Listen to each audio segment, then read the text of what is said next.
आज हम डेरिवेटिव्स को ना बहुत फंडामेंटल तरीके से समझने की कोशिश करेंगे और इसके दो यूजेस आज होने वाले हैं। जागृति कह रही है कि sir I have only NCERT book. ठीक है जागृति, NCERT book is also good, लेकिन मैं आपको एक बात बता दूं, एनसीईआरटी बुक जो है बिल्कुल भी कंप्लीट नहीं कह पाएंगे आप आईआईटी जेईई के लिए। ठीक है, तो इसलिए मेरी आपसे रिक्वेस्ट है कि एनसीईआरटी से टॉपिक फिनिश करने के बाद आपको एक बुक आपको यूज करनी ही पड़ेगी। और मेरा रिकमेंडेशन ये है कि अगर आप कोई book like R D Sharma अगर यूज कर सकें, है ना, तो बहुत अच्छा होगा। क्योंकि आर डी शर्मा को तो हम डिस्कस क्लास में कर सकते हैं, लेकिन इसके बाद जो लास्ट हाई एंड क्वेश्चंस होते हैं ना मैथ्स के, वो हम अलग क्वेश्चंस लेंगे। फिर I will be taking the question from different sources. लेकिन उस तक आने के लिए, जिसको कहा जाए मीडियम टू हाई के बीच में जो लेवल होता है, वो आर डी शर्मा का होता है। आपने बोला आर डी शर्मा कौन सी क्लास की? आर डी शर्मा 11th की आती है और 12th की भी आती है। 11th की लो, क्योंकि डेरिवेटिव्स 11th के हैं। अभी तक हम टॉपिक 11th के कवर कर रहे थे, करेक्ट है। और क्लास 12 में आर डी शर्मा की 2 बुक्स आती हैं। ठीक है, हमारी खुद की बुक जब आएगी तब तक उसमें टाइम लगेगा, बट वो बहुत ही सिलेक्टेड क्वेश्चन के साथ एक कंप्लीट रिफ्लेक्शन के साथ हमारी बुक आएगी पब्लिकेशन की। ठीक है, और उसके ऊपर काम चल रहा है। अभी उसमें टाइम लगेगा, आई थिंक 3 months 4 months।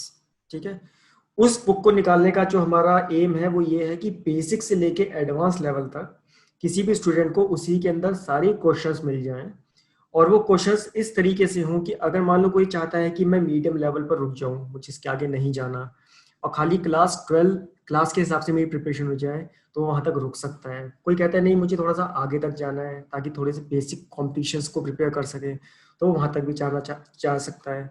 लेकिन अगर कोई ये चाहता है कि नहीं मुझे हाईएस्ट लेवल तक पहुंचना है, तो उस लेवल तक के भी उसमें क्वेश्चंस होंगे, लेवल 1 2 3। ठीक है, तो लेकिन आर डी शर्मा में ये चीज जो है लेवल 1 2 3 अभी है, 1 और 2 तो ऑलरेडी इसमें है ही हर टॉपिक में, और जो लेवल 2 है वो एडवांस मेंस तक कवर करते हैं। आईटीजी का मेंस एडवांस लेवल मिसिंग होता है आर डी शर्मा का, लेकिन एनसीईआरटी से तो काफी अच्छा रहेगा। ठीक है, तो एनसीईआरटी के बाद आपको नेक्स्ट लेवल पे आर डी शर्मा करना पड़ेगा। और अगर आपने एनसीईआरटी नहीं करी है तो मैं आपको कहूंगा आप आर डी शर्मा ही शुरू कर लीजिए। उसमें लेवल 1 के जो बेसिक क्वेश्चंस हैं वो तो रहते ही रहते हैं, ठीक है ना, और लेवल 2 के क्वेश्चंस भी जो है वो एडवांस लेवल के इसमें रहते हैं। ठीक है जागृति, तो sir RD Sharma class 11th की भी है 12th की भी है, तो कौन सी लेनी चाहिए? भाई 11th के टॉपिक जो हैं वो 11th में ही मिलेंगे और 12th के टॉपिक 12 में मिलेंगे। जैसे हम डेरिवेटिव्स पढ़ रहे हैं, इससे पहले हमने लिमिट्स पढ़ा था, कोऑर्डिनेट ज्योमेट्री, अलजेब्रा पढ़ा था, ये सारी की सारी किस्में हैं क्लास 11 के अंदर है, करेक्ट है। और क्लास 12 के टॉपिक्स कौन कौन से हैं? डेरिवेटिव कैलकुलस, इंटीग्रेटिव कैलकुलस, ठीक है, और 3D ज्योमेट्री के advance version. Introduction to 3D geometry किसमें है? 11th में। और 3D ज्योमेट्री के फर्दर जो नेक्स्ट लेवल्स हैं दैट इज इन क्लास 12। ठीक है, तो वो सारे के सारे टॉपिक्स किस में आते हैं? क्लास 12 की बुक में आते हैं। डिटर्मिनेंट्स हैं, मैट्रिसेस हैं, वेक्टर अलजेब्रा है, ठीक है, ये टॉपिक्स क्लास 12 के टॉपिक्स हैं। तो अभी हम जो डेरिवेटिव्स कर रहे हैं इसका मतलब ये है कि वो हमारी क्लास 11 की बुक है, तो हम 11 की बुक लेंगे। हमने ये कहा था कि कोई मेरे पास अगर एफ एक्स है फंक्शन, ठीक है, मेरे पास कोई फंक्शन एफ एक्स है, तो उसका जो डेरिवेटिव होता है एट एक्स इक्वल टू सी पर, तो मैं उसको क्या कहता हूं? मैं उसको कहता हूं एफ डैश सी। और वो क्या होता है? एफ में x plus c, sorry c plus h, ये सी है ई नहीं है, minus f c upon h. और क्या बोल दिया था हमने इसको? लिमिट एच टेंड्स टू क्या हो गया हमारा? 0। करेक्ट है, यही हमने डेरिवेटिव निकाला था मैथमेटिकल के टर्म्स में। ठीक है, ये बात हमने समझी थी पिछली बार, ठीक है, और इसको लेके हमने कुछ क्वेश्चंस को भी सॉल्व किया था। ठीक है ना, हमने कैसे क्वेश्चन सॉल्व करे थे? मैं थोड़ा सा डार्क पेन ले लेता हूँ इसके अंदर, है ना, मुझे थोड़ा सा कंफर्टेबल फील होता है उसमें। ठीक है ना, तो हमने काफी क्वेश्चन सॉल्व करे थे। जैसे कि लास्ट टाइम हमने ये क्वेश्चन सॉल्व किया था कि मान लीजिए मेरे पास कोई एक फंक्शन है एफ एक्स, और फंक्शन एफ एक्स क्या कहता है? वो ये कहता है कि एक्स स्क्वायर प्लस 1 हूं मैं, और मेरे को आप क्या निकालना है? एफ डैश 2 निकालना है। तो इस केस में सी क्या है? हमारा 2 है। ठीक है, तो हमने पता था कि हमारा एफ डैश सी क्या होता है? ये होता है, ठीक है ना। तो इस टर्म से हमने क्या निकाला, हमने यही निकाला था कि limit h tends to 0 f of 2 plus h, c क्या है 2 है, minus f of 2 upon h। अगर हम इसकी लिमिट निकाल लेंगे तो हमको f डैश c क्या है वो f डैश 2 मिल जाएगा, ठीक है ना। That is what we were saying last time. यहां तक की सारी बात क्लियर है सबको? जल्दी यस और नो बोलना शुरू करो, क्योंकि इसके बाद हम इसके एक बहुत अच्छे इंटरप्रिटेशन पे जाने वाले हैं। यहां तक हमने कल बात समझी थी, है ना। अब इस चीज का मतलब क्या है, ठीक है। अब आप ये समझिए इस चीज का मतलब क्या है फिजिक्स में। इसके हम दो इंटरप्रिटेशन देखने वाले हैं। हम इसके दो इंटरप्रिटेशन देखने वाले हैं, एक फिजिकल वर्ल्ड में फिजिक्स में, ठीक है, एक किसमें फिजिकल वर्ल्ड में फिजिक्स में, ठीक है। और दूसरा हम इसका देखेंगे ज्योमेट्रिक इंटरप्रिटेशन क्या है ज्योमेट्री के अंदर। और ये दोनों एप्लीकेशन बड़े इंपॉर्टेंट है, ठीक है। तो लेट अस सी, सब लोग बड़ा ध्यान से सुने, James please listen you very carefully, ठीक है। I am going to take a line, ठीक है, मेरे पास एक ये है, एक लाइन है, ठीक है। ये है पॉइंट ओ, ठीक है ना। क्या है ये है पॉइंट ओ। मैं तो इसको लूंगा, ठीक है। मेरे पास ये पॉइंट क्या है ओ, स्टार्टिंग पॉइंट है, ओरिजिन पॉइंट है। मेरे पास अपनी एक गाड़ी है, ठीक है। मेरी ड्राइंग बहुत खराब सी है ना। आप ही मान लीजिए गाड़ी है, मतलब एम्बेसडर टाइप की पुरानी सी, ठीक है ना। तो हमारी ये गाड़ी चलनी शुरू हुई ओ पॉइंट से, 0 पॉइंट से, और ये यहाँ पर मान लीजिए पॉइंट ए है, यहाँ तक पहुंची। फिर उसके बाद यहाँ पॉइंट बी पे पहुंची, ठीक है ना। तो ऐसी सी पॉइंट है, डी पॉइंट है, बहुत सारे पॉइंट है ना। तो मैंने ये देखा कि एट टाइम, यहाँ पर कहते हैं यहाँ पे तो टाइम t इक्वल टू 0 था, ठीक है। यहाँ पे मान लीजिए एक टाइम था t equal to t not, क्या है टाइम t इक्वल टू क्या है टी नॉट है। और यहाँ पे क्या है टाइम t है, कोई एक वेरिएबल t है, ठीक है ना। तो ये क्या है टी नॉट प्लस एच, ये क्या है टी नॉट प्लस एच, ठीक है। अब अगर आप इस बात को ध्यान से समझें तो एक यहाँ पे क्या है t, time t equal to t not है, यहाँ पे time t equal to t not plus h है, और ये हमारी कोई एक्स एक्सिस है। हमारी गाड़ी चल रही है, गाड़ी चलती रही पॉइंट ए पे आ गई, ठीक है।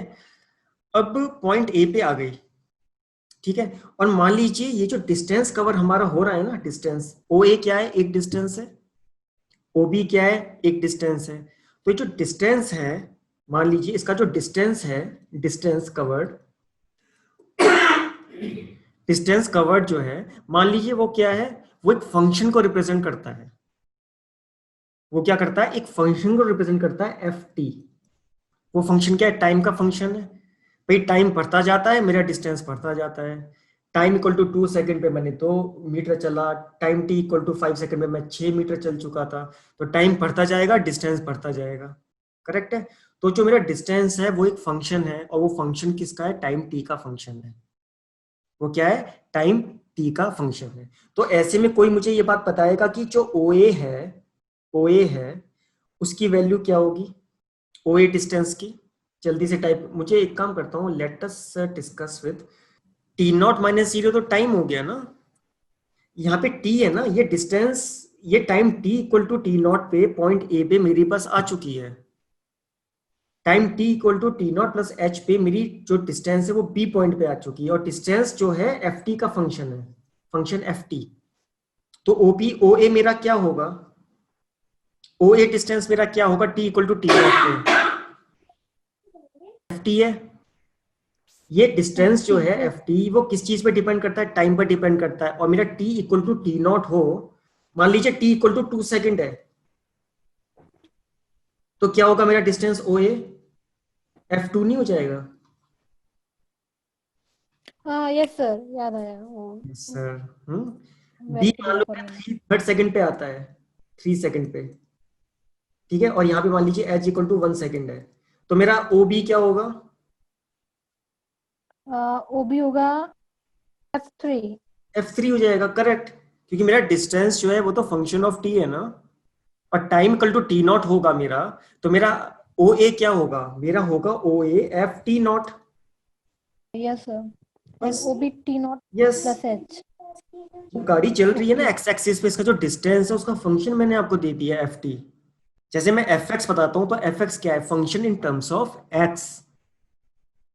एफ टी का मतलब है function in terms of T, यहाँ पे भी टी मेरा टाइम है।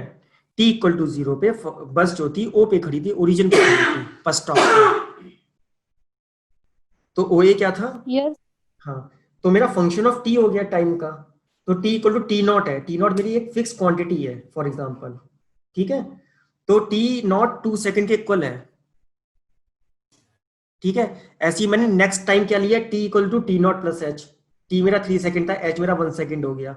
तो मेरा ओबी क्या होगा, एफ ऑफ वो भी जागृति, होगा T not plus H. Yes, T not plus h होगा मेरा, यस करेक्ट। सर।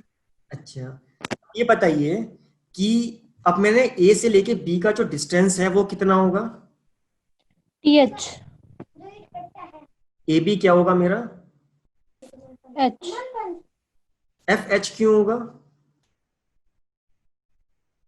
सर यहाँ पे वो टी नॉट से स्टार्ट करता है, t not plus h T पे नॉट से रुक स्टार्ट जाता नहीं है। कर रहा, स्टार्ट वो ओ से कर रहा है, टी इक्वल टू जीरो पे।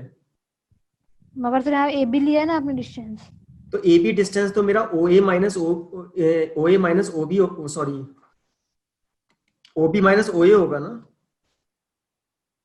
तो इसका F T naught minus F T not plus H. Yes. Okay. आप फंडामेंटल मिस्टेक्स कर रहे हैं, आपने कैसे मान लिया ए बी एच है? ए और बी के बीच का जो टाइम है वो एच है। ए पर गाड़ी जो थी t equal to t not second पर थी, और बी पर t not plus h second पे है। तो ए और बी के बीच का टाइम एच है, एफ एच नहीं है वो डिस्टेंस। डिस्टेंस जो ए और बी का है वो होगा f T not plus H minus F T not. Like for example, अगर मेरा ये f t equal to t square होता तो मेरा ओ ए क्या होता? मान लीजिए t equal t not 2 second है, तो 4 होता। ओ बी क्या यस होता सर। मेरा? 9 होता। तो यहां से ए बी मेरा 5 निकल के आता है, लेकिन आपके हिसाब से ए बी क्या निकल के आता है? F H. एफ एच क्या है? 1। F of 1 that is T square, that is 1 का स्क्वायर इज इक्वल टू 1। गलत हो गया ना, ए बी तो 1 नहीं है, ए बी तो 5 होगा। Yes sir. समझ में आ यस रहा है? मैं सर। रिपीट करूं, it's a very important concept. Any one can also ask, I am just discussing with जागृति, मैं जागृति के साथ डिस्कस कर रहा हूं ताकि औरों को समझ में आए ये बात। किसी को कोई क्वेश्चन और डाउट हो तो दे शुड आस्क, ये बहुत बेसिक चीजें हैं, इन पे मिस्टेक बिल्कुल नहीं होनी चाहिए, ठीक है। Okay sir, understood. तो नहीं, मैं केवल जागृति आपको नहीं, आई एम टेलिंग अदर्स, मैं सबको बता रहा हूँ, ठीक है। तो ए बी मेरा क्या बना?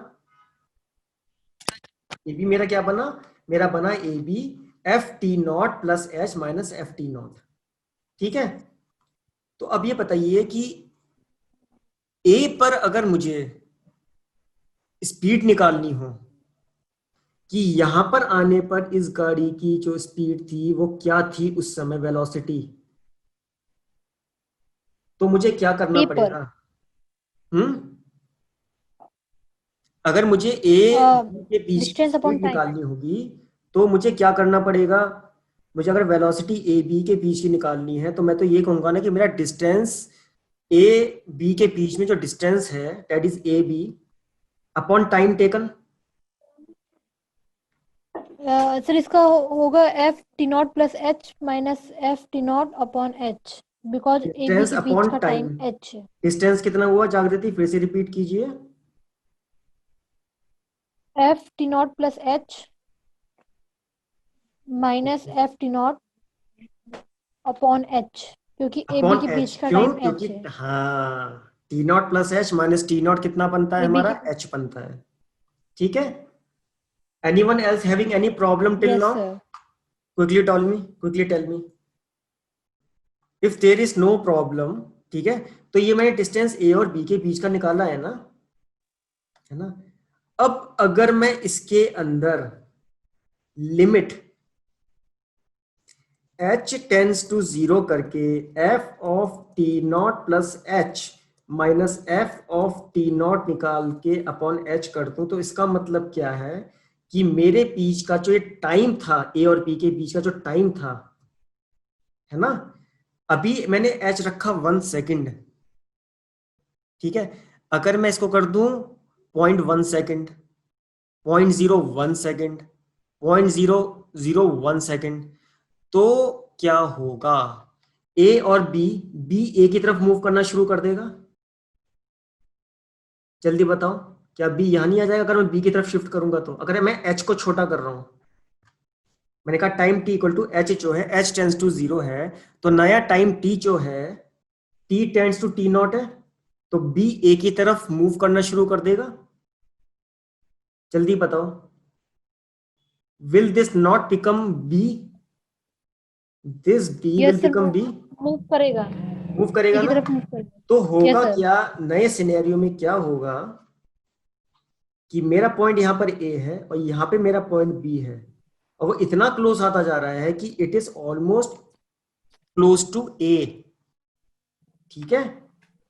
तो ये मुझे क्या देता है, ऐसी चीज, एच टेंस टू 0, ये मुझे देगा instantaneous velocity at x equal to A.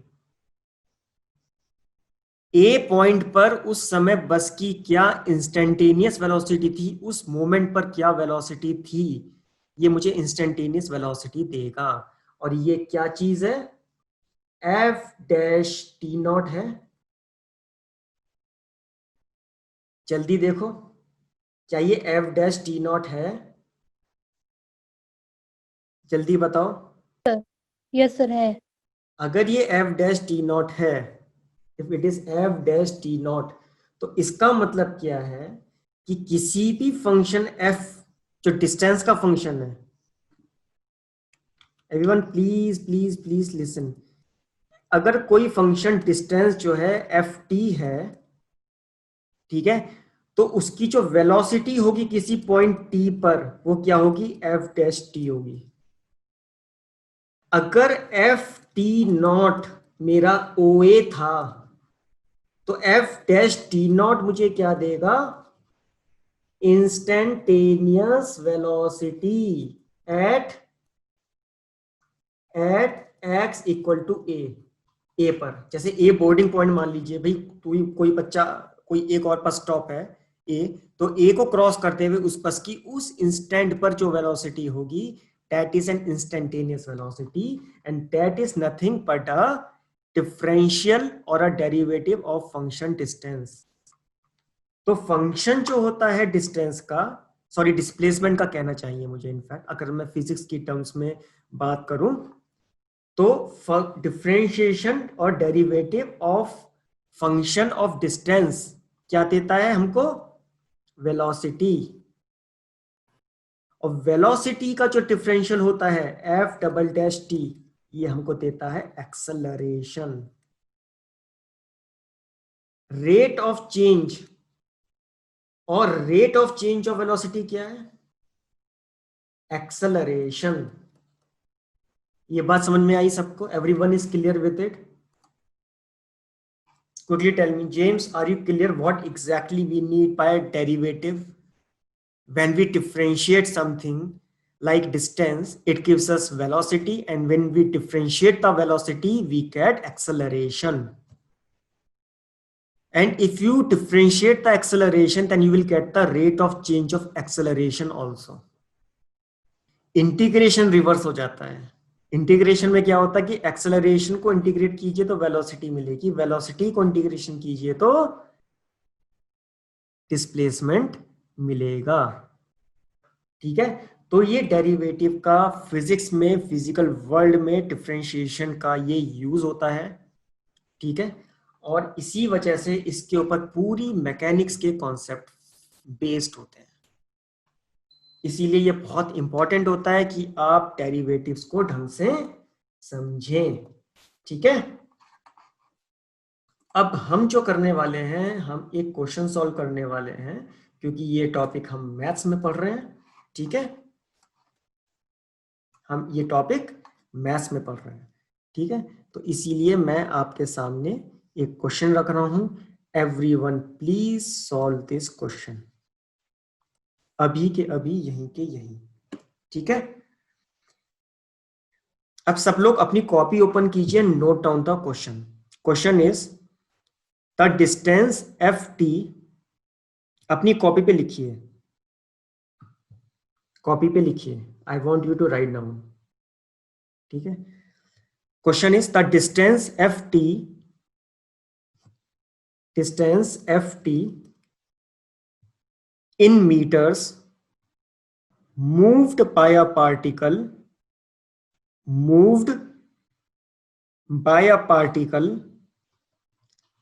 traveling in a straight line in t seconds is given by traveling in a straight line in t seconds is given by ft is equal to t square plus 3t plus 4. मतलब क्या है कि distance जो है वो function of time है और वो एफ टी है t square plus 3t plus 4. You have to find out speed at, आपको स्पीड निकालनी है कब? एट एंड ऑफ 2 सेकेंड्स, यानी at t is equal to 2 second पे आपको इसकी स्पीड निकालनी है. ठीक है, स्पीड. वैसे अगर प्रॉपरली कहा जाए ना तो इस क्वेश्चन में इनको स्पीड की जगह वेलोसिटी टर्म्स यूज करना चाहिए और डिस्टेंस की जगह डिस्प्लेसमेंट. ठीक है, बट कोई बात नहीं. ठीक है, तो फंक्शन एफ टी हमको गिवन है और हमें इसकी वेलोसिटी या स्पीड, जिसको अभी इस क्वेश्चन में कह रहे हैं, इनको एट टी, जिसको मैं टी नॉट बोल देता हूं क्योंकि अभी हमने एक एग्जाम्पल देखा है, t not is equal to 2 second. Please solve the question and give me the answer. मुझे लगता है बिना लिमिट के लोगों ने सीधे डेरिवेटिव निकाल के आंसर कर दिया है. करेक्ट? No problem. अब आपने जब इसको डेरिवेटिव से सॉल्व करा है डिफरेंशिएट करके, वो मुझे पता है कि एफ डैश टी जो होगा इसका सीधे सीधे 2t प्लस 3 आ जाएगा. And when will put t equal to 2, so will get 2 2 4 plus 3 7. अब मैं ये चाहता हूं कि आप इसी क्वेश्चन को लिमिट से सॉल्व करें. अगर मान लीजिए क्वेश्चन आ जाए that you have to solve it through limits, तो फिर देखिए f T not plus H minus F T not upon h, limit h tends to 0 पे आपका आंसर क्या 7 आएगा. ओके जागृति, आपने सॉल्व किया है, लिमिट से सॉल्व किया है ना. James you also please solve, try to solve it by limits. ठीक है. ओके जागृति, नो प्रॉब्लम, आपने सॉल्व कर दिया है और रिया का भी करेक्ट आ गया है. ठीक है. James you also please try to solve it using the limits. ठीक है. But I am very happy कि आप लोग जो हैं डेरिवेटिव्स के कॉन्सेप्ट्स को समझते हैं and you are able to solve by derivation also. ठीक है, हम डेरिवेशंस भी अभी देखेंगे इसके अंदर. ठीक है, तो जो मैंने आपको अब तक समझाया था, what ever I had told you till now, वो था कि इसका हम फिजिकल वर्ल्ड में कैसे यूज करते हैं. ठीक है ना. अगर आपको सी का एक्सेलरेशन निकालना हो ना, तो आपको क्या करना पड़ेगा, एफ डैश डैश टी, या फिर मान लीजिए अगर मैं इसको कहता हूं कि इट्स अ वी टी, तो क्या होगा, ये होगा वी डैश टी. क्या होगा, ये एक्सेलरेशन टाइम ऑफ टी क्या निकल के आएगा, ये 2t प्लस टी का वो डिफरेंशियल क्या होगा, 2, दैट इज 2 मीटर पर सेकेंड स्क्वायर. एक तरीके से इस एक्सेलरेशन से वो ऑब्जेक्ट चल रहा है, हर सेकंड 2 मीटर पर सेकंड की स्पीड उसकी बढ़ जाती है. ठीक है, तो ये हमारा फिजिकल वर्ल्ड में समझ थी. अब इसका एक और इंटरप्रिटेशन हम डेरिवेटिव्स का देखने वाले हैं, उसको हम कहते हैं ज्योमेट्रिक इंटरप्रिटेशन. ज्योमेट्री में इसका इंटरप्रिटेशन का क्या मतलब है. ज्योमेट्री में मान लीजिए हमारे पास कोई कर्व है. कैसा कर्व हो सकता है, वो एक लाइन भी हो सकती है, वो एक सर्कल हो सकता है, वो एक पैराबोला हो सकता है, वो इलिप्स हो सकता है, या कोई और फंक्शन हो सकता है, अननोन कर्व जिसका खाली फंक्शन गिवन है हमें एफ एक्स की फॉर्म में. याद है parabola, y is equal to 4ax, y square is equal to 4ax, है ना. तो इस टाइप के अगर हमारे पास फंक्शंस हों तो उस फंक्शन की बात हम कैसे करेंगे. ठीक है, तो ऐसे फंक्शंस पे इंटरप्रिटेशन का क्या मतलब है, तो इस चीज को हम क्या कहते हैं, उन चीजों को हम क्या कहते हैं, ज्योमेट्रिक इंटरप्रिटेशन, ज्योमेट्री में इसका क्या मतलब है डिफरेंशियल का? ज्योमेट्रिक इंटरप्रिटेशन, ज्योमेट्रिक इंटरप्रिटेशन का क्या मतलब है? अब आपको पता है कि कोई भी फंक्शन जो होता है y is equal to f x, function of x जो होता है वो कोई भी एक पॉलिनोमियल हो सकता है, ठीक है ना? वो क्या है? कोई भी एक पॉलिनोमियल हो सकता है, ठीक है? तो मान लीजिए मेरे पास एक फंक्शन है y is equal to f x, ठीक है, और मेरे पास एक कर्व है, वो एक कर्व को रिप्रेजेंट करता है, ठीक है? वो क्या करता है? वो एक कर्व को रिप्रेजेंट करता है। मैं इसको थोड़ा सा बड़ा कर लेता हूं ताकि you people are able to see it. सबको क्लियरली विजिबल है ये कर्व? मैं इस कर्व को यहां रख रहा हूं, ठीक है? ये कर्व सबको विजिबल है। मेरे पास एक ज्योमेट्रिक इंटरप्रिटेशन कर रहा हूं, मेरे पास एक फंक्शन है y इज इक्वल टू मेरे पास एक एफ एक्स है, ठीक है? मेरे पास क्या है? y इक्वल टू क्या है? एक एफ एक्स है फंक्शन, वो एक कर्व है, ये मेरे पास क्या है? कर्व है, ठीक है? अब मेरे पास जो ये कर्व है, ठीक है, एक पॉइंट पी एक्स पे फंक्शन की वैल्यू क्या है? एफ एक्स है। फंक्शन की at x is equal to h पे वैल्यू क्या है? y क्या है? एफ एक्स है। तो मेरे पास पॉइंट P क्या है? X comma y, that is h comma f x at x equal to sorry, और x प्लस एच पर क्या होगा? y क्या होगा? f of x plus h होगा, वो ये पॉइंट है, ये पॉइंट है। तो ये डिस्टेंस क्या है मेरा? F x plus H. जल्दी बताइए, सही है? एफ एक्स प्लस एच है ये, और ये पॉइंट क्या है? एफ एक्स, ठीक है, दे रखा है ना, ये एफ एक्स है, ये एफ एक्स प्लस एच है। तो ये डिस्टेंस मेरा कितना हुआ? ये जो डिस्टेंस है मेरा, ये मान लीजिए मेरे पास आर पॉइंट है, पॉइंट पे, तो मेरे पास क्यू आर क्या हुआ? F x plus H minus F x, correct है? और मेरे पास पी आर क्या हो गया? ये जो मेरा पी आर है, ये डिस्टेंस जो है वो एच हो गया, वो क्या हो गया? X plus H minus x, that is equal to h. ये बात साफ है? ये बात साफ है? यहां तक कोई समस्या, कोई प्रॉब्लम? कोई प्रॉब्लम किसी को? James, any problem you have? Okay, तो अगर इसमें कोई प्रॉब्लम नहीं है तो आपने ये देखा, ये एक क्या है? सीकेंट है, एक तरीके का क्या है? पी क्यू क्या है? एक कॉर्ड या एक सीकेंट कहा जाएगा, सर्कल होता तो मैं इसको कॉर्ड कहता, ठीक है? अब आप ये बताइए कि ये जो पी क्यू है, पी क्यू जो ये लाइन है, ये सीकेंट है, ठीक है? अगर मैं ये कहूं, अगर मैं ये बात कहूं कि इस पी क्यू का स्लोप क्या है, स्लोप ऑफ पी क्यू, तो मेरा क्या आएगा? Q R upon P R. क्या बनता है ये मेरा? F x plus H minus F X Q R upon H. क्या ये मेरा स्लोप है पी क्यू का? पी क्यू लाइन का स्लोप है जेम्स, from where y is equal to M x plus y is equal to M x plus C जो होता है, ये एक फॉर्म ऑफ लाइन होती है where we know the slope. I am talking about the slope of P Q. P Q का slope क्या है? Q R upon P R, perpendicular upon base. James, y is equal to mx plus c is not a slope of a straight line. Y is equal to mx plus c is a form of straight line in which m is the slope. I am talking about the slope of a line is difference of its y coordinate upon difference of its x coordinate. Difference of y coordinate is nothing but qr, and difference of its x coordinate is h, and its division provides us the slope. तो slope of P Q is Q R upon P R, that is equal to f x plus H minus F x upon h. ठीक है, तो जब हमें slope पता चल गया कि पी क्यू का ये स्लोप है, अगर मुझे पता चल गया कि पी क्यू का ये स्लोप है, और मैं इसमें एक छोटा सा काम ये कर दूं,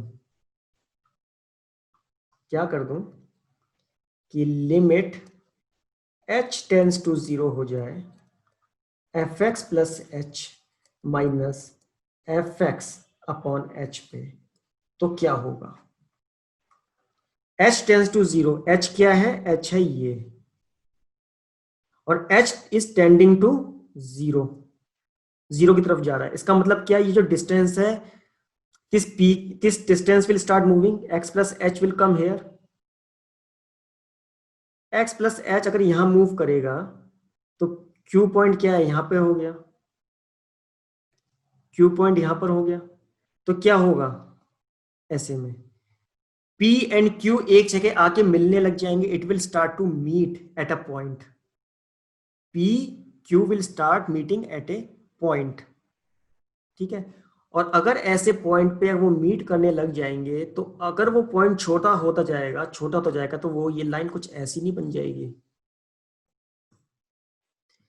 जब P और Q आपस में क्लोज होना शुरू हो जाएंगे, तो P और Q ऑलमोस्ट मिट जाएंगे, जब हम कहेंगे लिमिट H टेंड्स टू 0 पे, तो P और Q पे वो एक टेंजेंट बन जाएगी, क्योंकि P और Q आपस में बिल्कुल क्लोज आ चुके हैं। तो उस पॉइंट पे क्या होगा, ये लाइन जो हमारी बनी थी, ये एक टेंजेंट बन जाएगी। तो कहने का मतलब ये है कि ये जो हमने डेरिवेटिव निकाला है, ये क्या निकाल रहा है? F dash x, f dash x है ये। तो किसी स्लोप का जो एफ डैश एक्स होता है, किसी भी स्लोप का जो एफ डैश एक्स होता है, ये हमको क्या देता है? ये हमको देता है slope of tangent eight point x. किसी पॉइंट एक्स पे उस कर्व का, जो कर्व है, उस कर्व का टेंजेंट अगर हम ड्रॉ करें, तो उसका स्लोप क्या होगा? उसका स्लोप क्या होगा? यानी कि if I draw a circle, मैं एक सर्कल अगर ड्रॉ कर दूं, ठीक है, मैं क्या करूं, अगर एक सर्कल ड्रॉ कर दूं, ये मेरे पास एक सर्कल है, ठीक है, और ये एक सर्कल है, और इसकी इक्वेशन क्या है? X square plus y square is equal to 25। ठीक है, तो अगर मैं इसका एक डेरिवेटिव निकालूं, मान लीजिए कि y square is equal to 25 minus x square, y है, ठीक है ना, तो वाई स्क्वायर पे अगर मैं इसका डेरिवेटिव निकालूं, मान एफ डैश एक्स क्या होता है? D y by d x एक तरीके से, ठीक है ना। तो अगर मैं इसका d y by d x निकालूंगा, और उसकी जो भी इक्वेशन आएगी dy by dx, that will provide me the tangent at point x। मान लीजिए यहाँ पे क्या होगा? 0.5 होगा, 5,0, और यहाँ पे मान लीजिए कुछ और पॉइंट p है। तो इस पॉइंट पे अगर मैं एक टेंजेंट ड्रॉ करूं x, y पे, पॉइंट पे, तो इस टेंजेंट का मैं स्लोप निकाल सकता हूं एफ डैश एक्स से। वो क्या होगा? D y by d x होगा। बात समझ में आई? बात समझ में आई? इसी से एक हम बहुत इंपॉर्टेंट इंटरप्रिटेशन और क्या ले सकते हैं, वो ये ले सकते हैं कि आपको एक बात पता है, मान लीजिए मेरे पास कोई एक स्ट्रेट लाइन है, ठीक है, ये लाइन एल है, इसका स्लोप हर जगह कांस्टेंट होता है। स्लोप क्या होता है? हर जगह सेम रहना चाहिए। मान लीजिए इस लाइन का है y equal to M x plus c, और अगर मैं इसका डेरिवेटिव निकालूं dy बाई डी एक्स, तो क्या आएगा? m। इसका मतलब क्या है कि इसका स्लोप जो होगा वो हमेशा क्या होगा? कांस्टेंट होगा, सेम होगा। यानी कि अगर मेरे पास y equal to 3x+2 line है तो इसका डेरिवेटिव क्या होगा, dy बाई डी एक्स 3। यानी कि x की कोई भी वैल्यू हो, x इक्वल टू 1 हो, x इक्वल टू 2 हो, x इक्वल टू 3 हो, x इक्वल टू 4 हो, किसी भी पॉइंट पे अगर आप इसका वो निकालने की कोशिश करोगे ना स्लोप, वो टेंजेंट वो सेम ही आएगा, क्योंकि टेंजेंट हमेशा इसी लाइन पे लाई करेगी। यही रीजन होता है कि स्लोप हमेशा लाइन का कांस्टेंट होता है। और यही काम अगर हम सर्कल में करना शुरू कर दें तो सर्कल पे क्या होगा, यहाँ पर कुछ और स्लोप हो जाएगा। तो यहाँ पर जो स्लोप होगा that will depend upon x. जैसे कि अगर मैं इसका निकालना शुरू कर दूं तो ये होगा 2y dy by d x is equal to 0 minus 2x। तो dy बाई डी एक्स क्या होगा, -2x/2y, that is -x/y। x और y पे डिपेंड करेगा स्लोप। ठीक है, तो ये हमारा ज्योमेट्रिकल इंटरप्रिटेशन होता है। तो अगर हम किसी की भी लिमिट निकालते हैं ग्राफ किसी भी फंक्शन की ज्योमेट्री में किसी एक पॉइंट पे, तो वो उस फंक्शन का, उस फिगर का टेंजेंट देता है उस पॉइंट पर। ठीक है, any problem what I have told you as a concept? किसी को ऐसा कंसेप्चुअल प्रॉब्लम है इसमें, जल्दी बताइए। जागृति, रिपीटिशन में आपको क्या पूछना है, आप अनम्यूट कीजिए and I will answer the question. मोटा मोटी मैं आपको एक बात कहूं, कहने का मतलब ये है कि कोई भी फंक्शन एफ एक्स है, उसका डिफरेंशियल जो होता है ना, that is F dash x, वो हमेशा उस एक्स की वैल्यू पे उसकी टेंजेंट का स्लोप देता है। Slope of tangent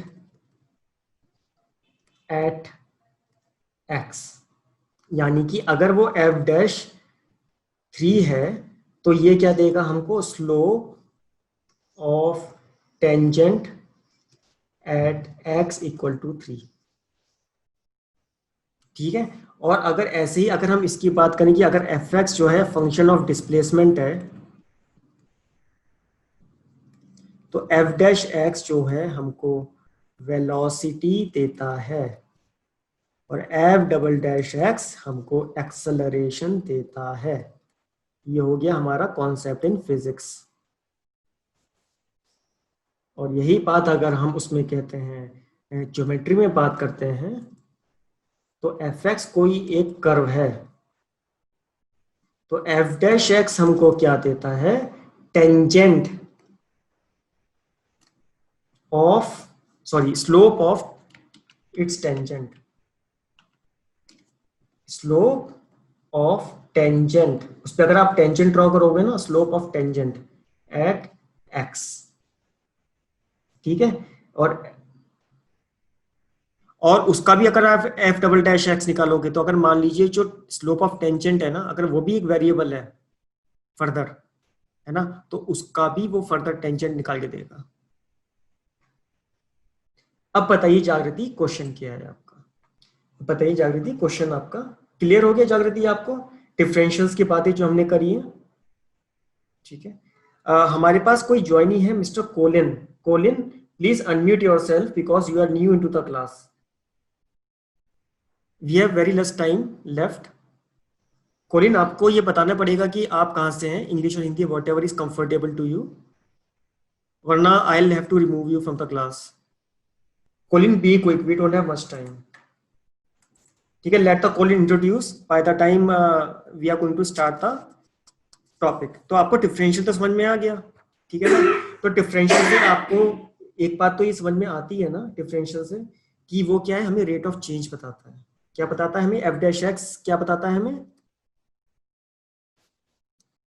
rate of change of f x with respect to x. ठीक है ना?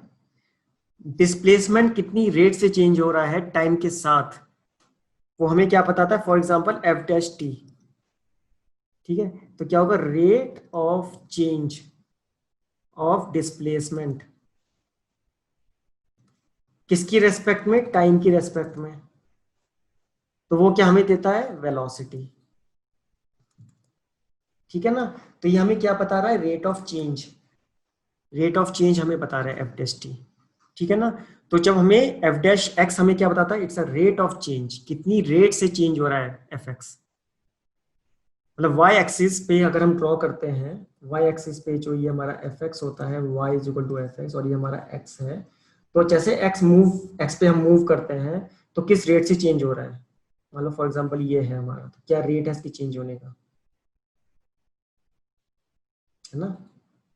ठीक है, ये हमारा फंक्शन एफ एक्स रिप्रेजेंट कर रहा है मान लीजिए, ठीक है। तो उसकी वैल्यू क्या होगी किसी पॉइंट पे, ये हमारा रेट ऑफ चेंज हमको बताता है। अब जब हमें ये बातें समझ में आ चुकी हों, तो अब हम क्या करने वाले हैं, अब हम कुछ डिफरेंशियल्स निकालेंगे। डिफरेंशियल अब आपको मालूम चल गया है ना, वेरी फर्स्ट थिंग डिफरेंशियल की आपको ये बात समझ में आई कि जो डी वाई डिफरेंशियल जो हमारा होता है d y by d x, वो क्या होता है हमारा, लिमिट, मान लीजिए डिफरेंशियल क्या है हमारा बेसिकली, वो है हमारा delta x delta y upon delta x, delta y upon delta x, ठीक है। डेल्टा क्या डिफरेंस है हमारा, मान लीजिए ये है, ये है, ये है, तो इसके बीच का ये एक्स क्या हुआ, डेल्टा एक्स, और इनके बीच का ये क्या हुआ, डेल्टा वाई। तो इन दोनों के बीच का हम वो डिफरेंशियल निकालते हैं और डेल्टा एक्स कह रहे हैं, डिफरेंस इन एक्स, जिसको हम पहले एच कह रहे थे। तो delta x delta y upon delta x, और अगर मैं इसी को यही कह दूं, क्या कहूंगा मैं इसको, limit delta x tends to zero f of x plus delta x minus f of x, same बात है, डेल्टा एक्स यहाँ पे हमने एच की जगह डेल्टा एच कर दिया है, ठीक है। तो इसी को हम क्या कह रहे हैं, d y by d x कह रहे हैं, ठीक है ना। चलिए एनीवेज टाइम अपार्ट, इसको अगर आप चलिए एक काम करिए, मैं इसको डिलीट ही कर देता हूँ। आप सिंपल जो है एफ डैश एक्स को जो है, जस्ट आप क्या कीजिए कि f of x, f dash x को हम क्या ले रहे थे, limit h tends to zero f of x plus H minus F x कह रहे थे अपॉन एच, ठीक है ना। ये हमारा एफ डैश एक्स है, ठीक है ना, जिसको हम और क्या कह सकते हैं, d y by d x, ठीक है ना, और differential of d x of function f x, ठीक है। अब आप फटाफट मुझे एफ डैश एक्स निकाल के बताइए, किसका निकाल के देंगे आप मुझे, सबसे पहले साइन एक्स का। अगर f x is equal to sine x, then find out f dash x. F x is equal to sine x, मेरा मेरा एक फंक्शन है f x is equal to sine x, ठीक है। मेरा एक फंक्शन है f x is equal to sine x, function f x is equal to sine x, इसका डेरिवेटिव निकालिए f dash x, what will be the f dash x, what will be the derivative of f dash x. It's very easy, please quickly solve, it is very easy. Question ये है कि अगर आपका function f x equal to sine x हो, then what is the f dash x. Jagriti one कैसे आ गया, how it is one, let us solve this. चलिए मैं एक आपके साथ सॉल्व करता हूँ, let me solve it, okay. इसका मैं सॉल्यूशन निकालता हूँ आपके साथ बैठ के, ध्यान रखिए। अब जल्दी जल्दी मुझे बताइए एफ डैश एक्स क्या है, limit h tends to zero है, f of x plus h है, minus f of f x है अपॉन एच है, ये बात सही है, बात सही है, ओके। अगर ये बात मेरी सही है ना, तो अब आप ये बताइए कि फिर मेरा एफ डैश एक्स क्या होगा, limit h tends to zero, f x क्या है मेरा, साइन एक्स है, तो sine of x plus h है माइनस साइन ऑफ एक्स है अपॉन एच है। साइन ए प्लस बी क्या होता है, sine a cos b plus cos a sine b, sine a cos b plus cos a sine b minus sine of x upon H. क्या ये बात सही है, मुझे इसी की तो लिमिट निकालनी है, मुझे क्या करना है, sorry sine x plus h, है ना, मुझे इसी की तो लिमिट निकालनी है। ठीक है, अब आप ये बताइए, इसकी जो लिमिट निकालेंगे हम h टेंड्स टू 0 पे, ठीक है ना, तो हम इसकी क्या लिमिट निकाल सकते हैं, sine x into cos h upon h plus cos x, एक मिनट, साइन x हमने रखा कॉस h में, अब तो सॉल्व कर सकते हो ना, अब तो कर सकते हो ना, साइन x कॉमन ले लो, कॉस h माइनस 1 हो गया, या सॉल्व करें इसको, देखो इसको आराम से पकड़ो, साइन x में क्या आया, cos h minus 1 upon h plus cos x sine h upon h, ठीक है, कॉस x माइनस 1 क्या होता है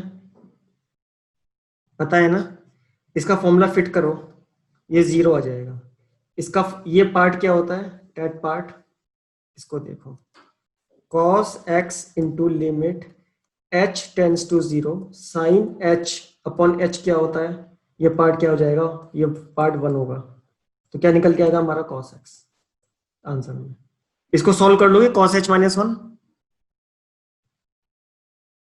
what is cos x minus 1, जल्दी बताओ, what is cos x minus 1, we are not dividing sin x by h, here limit is h tends to 0, so we can take the x as a constant outside, sin x. Take one more question, take a question, एक question लीजिए आप, और अब आपको क्या differential निकालना है इसी तरीके से, Sir, how to get sin cos h minus 1 upon h 0? cos x minus 1 क्या होता है, जल्दी बताइए, रिया आप टाइप करके बताइए cos x माइनस 1 क्या होता है, So cos x minus 1, -2 sin square h by 2. ठीक है, तो ये क्या हो जाएगा, कितना बताया रिया ने, -2 sin square h by 2. -2 sine square h by 2, correct है,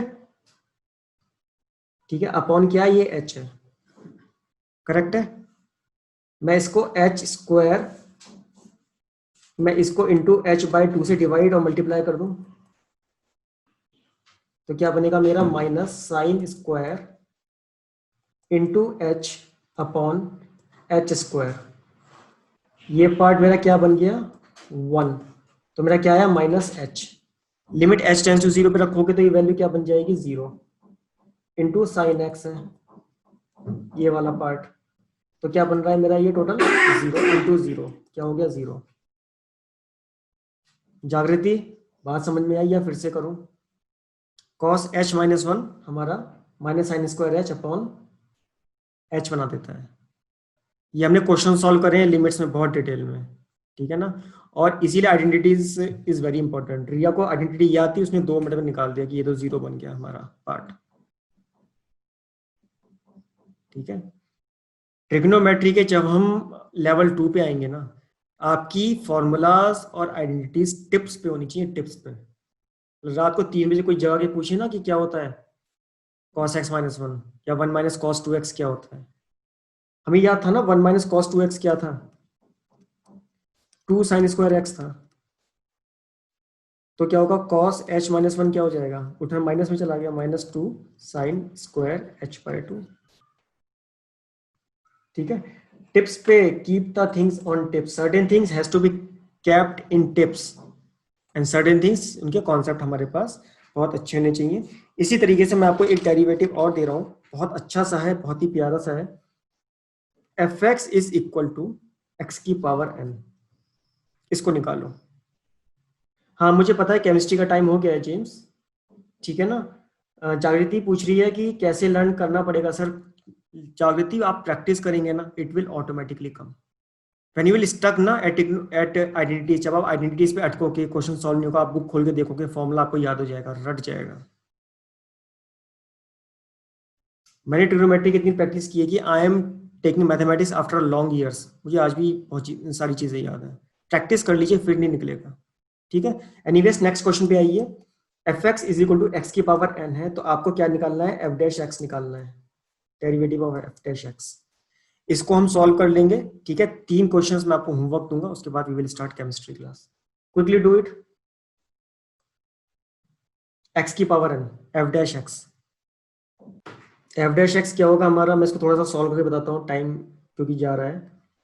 लिमिट h टेंस टू 0 पे F x plus H minus f of x upon H होता है। तो क्या होगा ये हमारा, लिमिट h टेंस टू 0 पे क्या होगा हमारा, x की power n plus h minus x की पावर n अपॉन h हो गया। सर ये x में होगा ना, तो x प्लस h की पावर n होगा ना। Oh sorry sorry, yes right, Riya is right, thanks Riya. एक रिया है जो फटाक से मिस्टेक पकड़ लेती है। x प्लस एच, सॉरी इसकी पावर n था, ओके मैंने उसको पावर x मान के कर लिया था। अब मान लीजिए x plus h, let x plus h को हम मान लें z, लेट हमने ऐसा एज्यूम किया, तो क्या होगा ऐसे में हमारा, तो हमारा क्या बना ये, लिमिट h टेंस टू 0 पे क्या होगा, z की पावर क्या है हमारी n माइनस x की पावर क्या है n अपॉन h। तो अगर मैं x is equal to h करूंगा और लिमिट h टेंस टू 0 हो, इफ h टेंस टू 0 हो तो क्या होगा, z टेंस टू x करेगा। तो क्या मैं इस लिमिट, ये बात समझ में आई, अगर h टेंस टू 0 होगा, अगर h 0 की तरफ मूव करेगा तो z x की तरफ मूव कर जाएगा ना, ठीक है। तो क्या होगा ऐसे में हमारा, limit z tends to x, z की पावर n माइनस x की पावर n अपॉन h को क्या लिख सकता हूं मैं, z माइनस a। इस स्टेप में कोई problem, any problem in this step, in this step a कहां से आया, z minus, oh sorry z minus x, thanks, z minus x, z minus x, ये किसने पकड़ा, जागृति ने पकड़ा, वेरी गुड, ठीक है। आपको याद है, limit x tends to a हो और x की पावर n माइनस a की पावर n हो और अपॉन x माइनस a हो, तो उसका आंसर क्या होता है, क्या ये n a की पावर n माइनस 1 होता था, यस सर। होता था ना। तो इस केस में हमारे पास क्या है, x is equal to z है और a इक्वल टू x है, केस जो है हमारा करेक्ट है, x इक्वल टू z और a इक्वल टू x है। तो क्या ये इक्वल टू n और a क्या है x, x की पावर n माइनस 1 नहीं हो गया। जागृति क्लियर हुआ, जेम्स क्लियर, ओके। अगर ये क्लियर है तो फटाफट 2 क्वेश्चन लिख लो और आपको ये घर से क्या करने हैं, आपको सॉल्व करने हैं होमवर्क के लिए। क्वेश्चन होमवर्क के फटाफट नोट कीजिए, आपको क्या निकालना है, function f x is equal to e की पावर एक्स। दूसरा फंक्शन एफ एक्स क्या है, ए की पावर एक्स। तीसरा फंक्शन आपका क्या है, f x is equal to cos x. और एक और क्वेश्चन है आपका, कौन सा दूं, एक आप tan x का फंक्शन निकालना, f x is equal to tan x, ठीक है। इन 4 क्वेश्चंस को you will do it as a homework. क्या निकालना है आपको, एफ डैश एक्स निकालना है सबका, ठीक है। क्विकली नोट इट डाउन, इसके बाद आपकी केमिस्ट्री क्लास स्टार्ट हो जाएगी, ठीक है। जागृति आपने ये क्या सेंड किया है, एक्स प्लस ये वाला,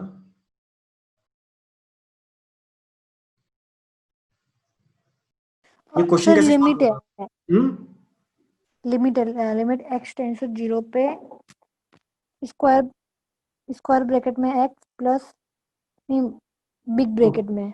ओके ओके, तो हमको ये लिमिट सॉल्व करनी है। तो इस प्रॉब्लम को हम कल सॉल्व करेंगे क्योंकि टाइम हमारे पास ओवर हो चुका है, लेकिन इन शॉर्ट मैं आपको बता दूं, जो ब्रैकेट वाला एक्स है इसको हम कहते हैं ग्रेटेस्ट इंटीजर फंक्शन।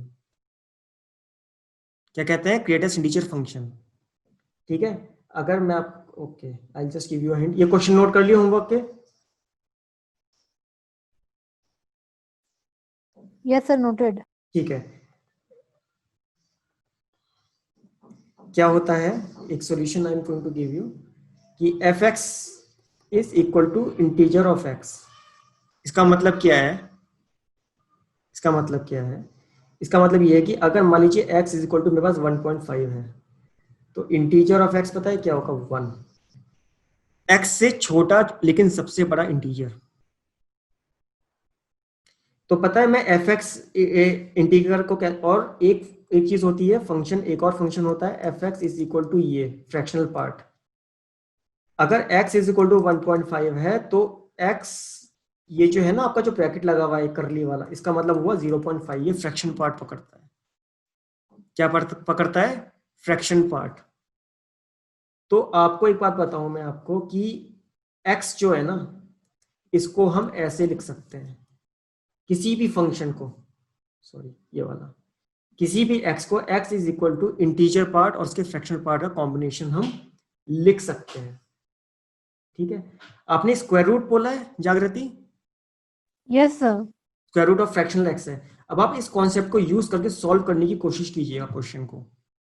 अगर आपसे सॉल्व नहीं होगा तो कल हम इसको डिस्कस करेंगे। ठीक है, Okay, sir. आप इस फंक्शन को समझिए, ये फंक्शन ऐसे काम करता है, and then try to solve it, limits में लगा के देखिएगा कि ऐसे में क्या होगा। ठीक है ना? Okay, sir. ठीक है, और एक बार चेक कीजिए क्या ये वाकई स्क्वायर रूट है। ठीक है, ओके चलो, I am ending the class.